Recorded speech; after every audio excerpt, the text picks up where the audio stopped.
This episode of Android Authority is brought to you by lynda.com. Head to lynda.com/android for your free 7-day trial and start learning new things right now. Hello again, ladies and gentlemen. It's Joe Hendy, the Android Authority app guy, and it's also Friday, which means it's time for another episode of Google Play Weekly. In this week's episode, we're going to talk about some Touchwiz applications that got leaked, the Pebble App Store beta, and some applications to help you keep informed at Sochi, so let's get started. Let's start out this week with some good news. After a few months of waiting, Koosh has finally been able to add Chromecast support to his Allcast app. This was precipitated by the official release of the Chromecast SDK, which means we'll see a whole lot more apps get the Chromecast support in the coming months. Allcast, which was denied Chromecast support some months ago, is one of the early adopters of the new SDK. According to reports, it took Koosh only 20 minutes to install the update, and as you can see here, it seems to work fairly well. The update should be available in the Google Play Store right now, and if not, it should only be a couple of days. There are some kinks to work out, but it's nice to see Chromecast playing well with third-party apps again. The Everything Me launcher left beta this last week, and the oft-talked-about launcher is already making quite the splash. The beta was wildly popular with over 1 million downloads, and now the finished product is here. This app has a number of contextual features to help improve your experience without getting in the way. It's free in the Google Play Store, and it is ad-supported in the form of sponsored apps. We gave this app a spin, and you can see our full review over at our YouTube channel or linked here at the end of this video. We've no doubt that this is going to be a wildly popular launcher, but it isn't without its problems, namely the presence of region locks, which pretty much prevents use anywhere outside of North America, which sucks a whole bunch. After a long wait, the Pebble App Store is finally available for Android, kind of. Initially, the full version was released for iOS, with the developers stating that the Android version would be along later. However, there were some bugs that were going to take a little bit longer than expected to fix, so instead of delaying the Android release, they simply released it as a beta. Some of the known issues include difficulty pairing to the Pebble smartwatch and forcing people to close out of applications before they can alter their phone settings through the Pebble. There is no timetable for a stable release just yet, but the developers have said that people can expedite the process by trying out the beta and submitting bug reports. It's pretty much known that the NSA can spy, or at least has the capacity to spy, on everybody with a smartphone, but a new application by Chainfire may make it a little bit more difficult to do.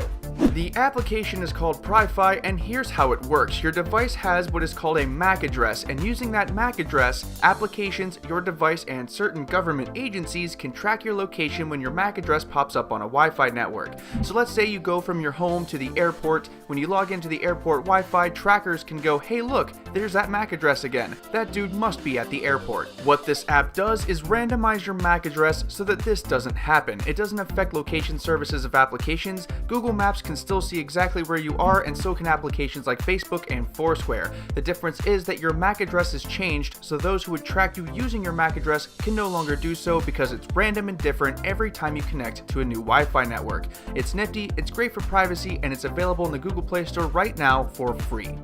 It's getting to be that time of year when OEMs are announcing their flagship devices for the year, so it's no surprise that we're seeing some potential leaks of Samsung's latest Touchwiz. The first one was S Health, and along with the leak came the rumor that this will be packaged with the Galaxy S5. It features a new holotastic interface with a flatter design, more colors, and less Touchwiz. For those who think that Samsung and Google are working together, this should probably strengthen that argument because it is way different than last year's design. The other big leak was S Voice. Like S Health, S Voice seems to have a brand new design that's flatter and more colorful. According to reports, this new version of S Voice is faster and more reliable than last year's offering, but only by a little bit. Even though I'm one of those people who loves all of Android, including Touchwiz, even I'm like, dude, just go with Google now already. Even so, at least the design has been improved.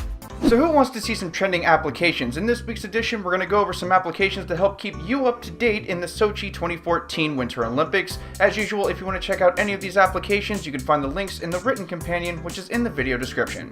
First up is Yahoo Sports. Having surpassed ESPN as the most popular source of sporting news, it's a natural choice for keeping up with the Olympic Games. You'll have access to news as it happens, along with rosters based on nation. Simply put, it's a worldwide source of sporting news, and it's one of the best. Next up is Sochi 2014. Wow, with this application, Samsung device owners can keep up with what's going on in the Olympics. One nifty feature is a guide that explains what each event is and how to play that particular sport, which can be helpful. And for those who are wondering, WOW doesn't actually mean the term that expresses awe, but actually stands for Wireless Olympic Works. NBC's Olympic Highlights app does pretty much what the title says it does. It delivers highlights in video and photo format so you can see what you may have missed in Sochi. It's not a comprehensive news application like some of these other ones, but it is a good and quick way to find highlights in your favorite events. If you're not down with reading all of the articles or viewing all of the highlights, 2014 Sochi Winter Games app is a really good option. All this app really does is provide a medal counter and a schedule of the day's activities and times.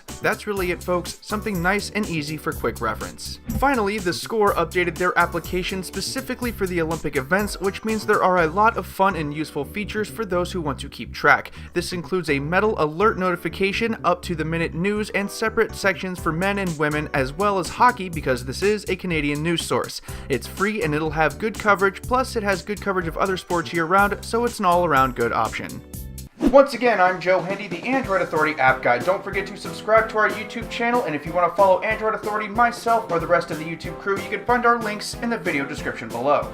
If you're hanging out for a minute, we have a couple of awesome videos for you to watch right over there. Finally, don't forget to check out the written companion in the video description for all of the download links. Thank you again for watching, and have a wonderful day.